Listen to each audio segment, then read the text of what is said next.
गुरु एक व्यक्ति नहीं है, ध्यान देना। सबसे पहली बात तो आप ये दिल से निकाल दीजिए कि गुरु एक व्यक्ति नहीं है, गुरु एक तत्व है, एक चैतन्य स्वरूप में। ये सौभाग्य होता है कि चलो एक शरीर के रूप में दिखाई देते हैं गुरुदेव, लेकिन गुरु एक शरीर तक सीमित नहीं। शरीर रूप धारण करके गुरु धरती पर हो, ये तो शिष्य का सौभाग्य है, लेकिन केवल शरीर तक ही गुरु को मत मानना। गुरु तो परम चैतन्य है।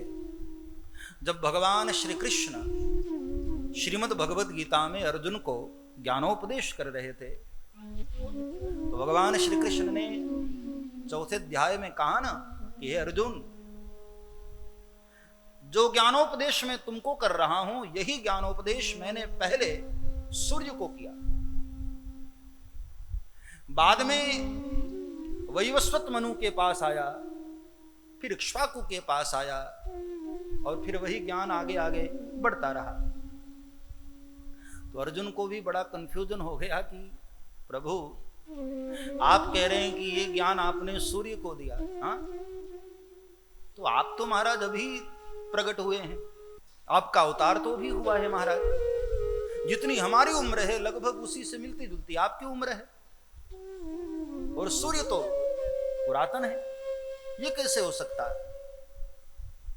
भगवान श्री कृष्ण मुस्कुराए। भगवान श्री कृष्ण ने कहा कि अर्जुन, मुझे पता था तू ये प्रश्न उठाएगा। बहूनि में व्यतीतानि जन्मानि तव चार्जुन। अरे अर्जुन, तेरे बहुत सारे जन्म हुए, मेरे भी बहुत सारे जन्म हुए, तुझे याद नहीं है लेकिन मुझे याद है, मुझे पता।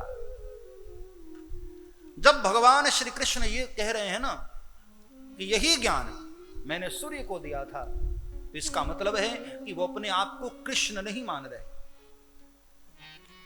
वो जो कृष्ण का शरीर है, वो शरीर की चर्चा तो कर ही नहीं रहे प्रभु। उस स्वरूप में जो परम तत्व है भगवान, उसकी ओर से बोल रहे। वो जो परम सत्ता है, साक्षात ब्रह्म है, उस ब्रह्म की ओर से बोल रहे कि यही ज्ञान मैंने पूर्व में सूर्य को दिया। मतलब वो जो कृष्ण का शरीर लेकर आए थे प्रभु, उस शरीर की बात नहीं कर रहे। तो जब गुरु की बात आए तो गुरु को एक शरीर के रूप में मत देखना।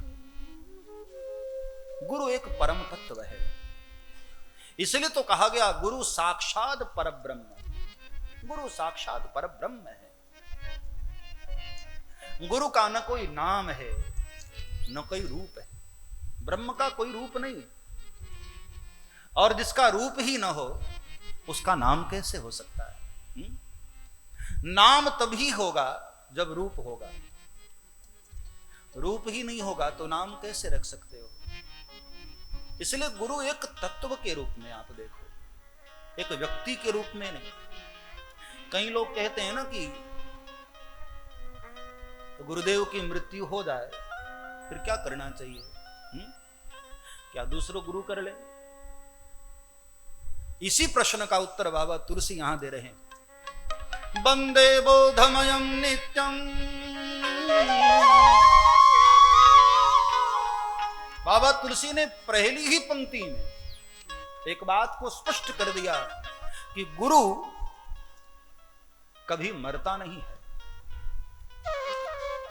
ध्यान देना, बोधमयम नित्यम, गुरु हमारा नित्य होता है, हर पल होता है, हर वक्त होता है। गुरु नित्य है। शरीर की मृत्यु होती है ना साहब, उस चैतन्य की मृत्यु नहीं होती है। शरीर तो एक समय के लिए है, इसकी एक निश्चित अवधि है। वासांस जीर्णानि यथा विहाय। भाई कपड़ा पुराना हो जाता है तो क्या करते हो? एक समय तक लोग सिलवा सिलवा करके भी पहनते हैं, लेकिन उसकी भी तो एक सीमा है ना। कहां तक सिलोगे? पुराना ही हो गया, जर्जर हो गया तो आप बदल देते हैं। आत्मा भी तो यही करती है। इस शरीर को कब तक ढोएगे भैया? एक उम्र है, इसकी एक अवधि है। जब तक हो सकता है इस शरीर को ठीक करवा करके चलाने का प्रयास करता है। लेकिन इस धरती पर हर चीज की अपनी एक उम्र है, एक उसकी आयु है। शरीर की भी एक आयु है। एक वक्त तक ये शरीर काम करता है। अब देखा आत्मा ने कि भाई अभी ये शरीर किसी काम का नहीं रहा, तो छोड़ो, दूसरा धारण कर लेता है। ठीक यही मृत्यु है। गुरु ने अपना शरीर बदल दिया, उस क्रिया का नाम हम मृत्यु क्यों कहें? गुरुदेव की कभी मृत्यु नहीं होती है, वह नित्य है। तुम नहीं थे तब भी वो थे, तुम हो तब भी वो हैं, और एक दिन तुम नहीं रहोगे तब भी गुरु तत्व तो मौजूद है। अब भगवान शंकर के विषय में कोई ऐसा कैसे कह सकता है कि भगवान शंकर की मृत्यु हो गई? हाँ, वह तो जगत से पहले भी था, जगत के बाद भी है, जगत के साथ भी है। गुरु असल में नित्य होता है। गुरु साक्षात परब्रह्म। यदि ब्रह्म है तो ब्रह्म तो नित्य होता है ना। हम रोज श्लोक बोलते हैं, गुरुर् ब्रह्मा गुरुर्विष्णु गुरुर्देवो महेश्वर, गुरु साक्षात परब्रह्म तस्मै श्री गुरवे नमः। बोलते हैं लेकिन हम मानते कहां हैं? पहली बात तो गुरु की मृत्यु होती ही नहीं, गुरु नित्य होता है।